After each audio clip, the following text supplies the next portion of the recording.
Tim Buser Unit Reskrim Polsek Lubuk Linggau Barat membekuk dua tersangka pelaku jambret, warga asal Desa Tanjung Sanai, Kabupaten Rejang Lebong, Bengkulu, Lingga Wirmando alias Lingga, dan satu tersangka laki-laki anak di bawah umur berusia 14 tahun.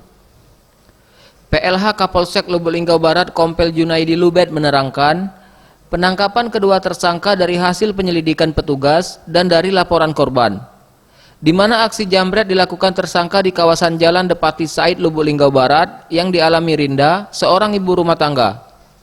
Naas bagi para pelaku saat aksi penjambretan, korban yang berteriak bertepatan tim unit reskrim Polsek Lubuk Linggau Barat tengah melintas dan langsung mengejar para pelaku. Jambret.